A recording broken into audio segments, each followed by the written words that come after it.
Imagine waking up to find out your phone's security has just been bolstered against 120 potential threats. That's exactly what Android users experienced this September, as the tech giant released its largest patch update of the year.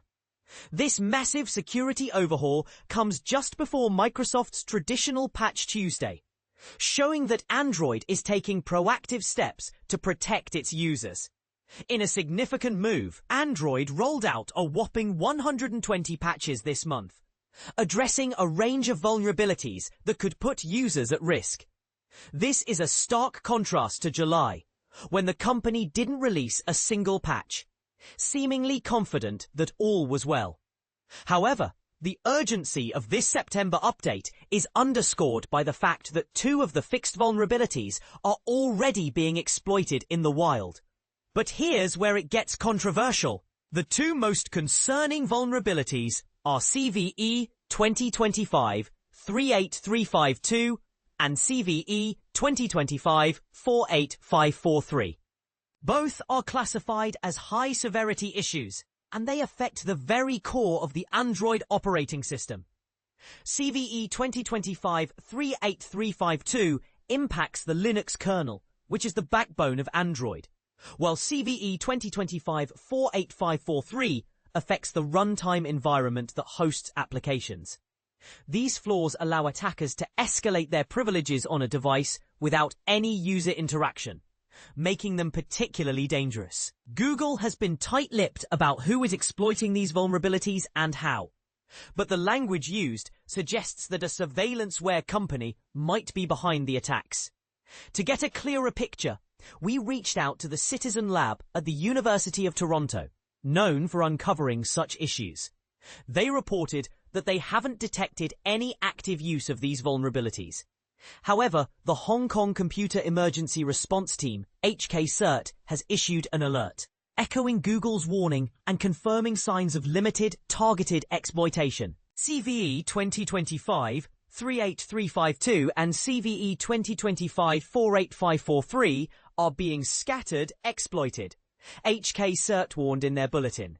Beyond these critical issues, the September update also addresses three other critical vulnerabilities in Qualcomm's closed-source components. These include a CVSS 9.1 rated flaw in the GPS control system, CVE 2025-21450. Issues with network data stacks, CVE 2025-21483, and a problem with the multi-mode core processor, CVE 2025-27034. Qualcomm, possibly under pressure from Google, has been stepping up its efforts to fix vulnerabilities. In February, the company extended the support period for its components from 4 to up to 8 years. A move that aligns with Google's commitment to provide 7 years of OS and security updates for its Pixel 8 line and later models. Imagination Technologies, another key player in the Android ecosystem, received 10 fixes for its PowerVR GPU, all of which are rated as high severity. The majority of the remaining vulnerabilities addressed in this update are also rated high severity, with one critical remote code execution flaw in the system component, CVE 2025-4839. Given the severity of these issues, it's crucial for users to install the update as soon as possible.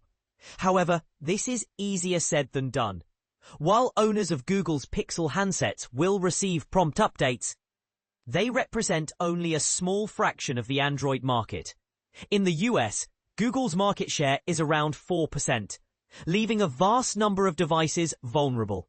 The two biggest Android players in the US are Samsung and Motorola.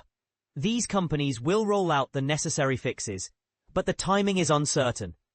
We've reached out to both manufacturers to ask when users can expect these critical updates, and will provide updates as we receive more information. And this is the part most people miss. The challenge of ensuring timely updates across the diverse Android ecosystem is a persistent issue. While Google and Qualcomm are taking steps to improve security, the fragmentation of the Android market means that many users remain at risk until their device manufacturers act. What do you think? Should device manufacturers be held more accountable for timely security updates? Share your thoughts in the comments below.